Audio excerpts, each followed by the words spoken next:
Hello everyone. In this video we are going to learn conjunctions. Viunganishi. Viunganishi. Conjunctions are words used to connect clauses or sentences or to coordinate words in the same clause.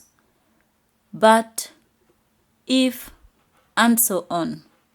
Ili can be used to mean so as, so that, in order to.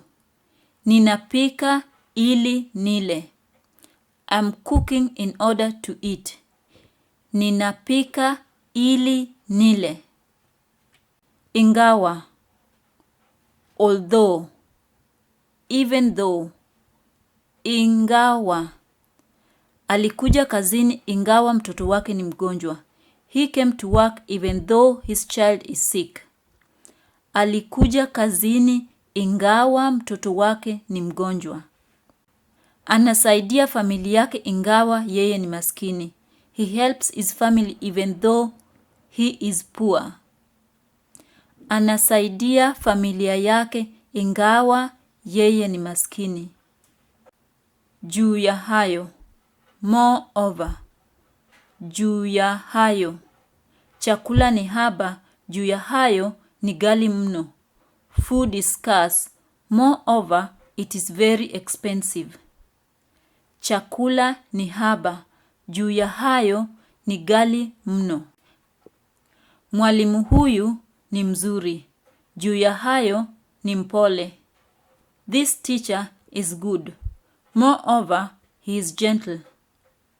Mwalimu huyu ni mzuri, juu ya hayo ni mpole. Kisha. Kisha can also be used to mean moreover. Mwalimu huyu ni mfupi. Kisha ni mwembamba. This teacher is short. Moreover, he is thin. Mwalimu huyu ni mfupi. Kisha ni mwembamba. Kusudi. To. In order to. Kusudi. Amejenga nyumba kubwa kusudi kufanya hoteli.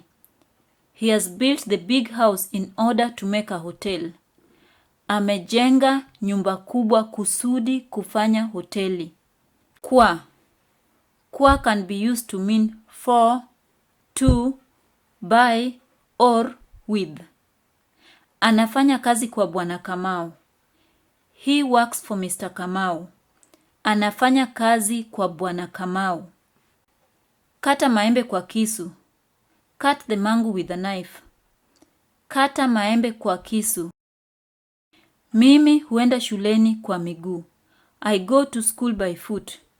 Mimi huenda shuleni kwa miguu. Nitakula wali kwa mchuzi. I will eat rice with soup. Nitakula wali kwa mchuzi.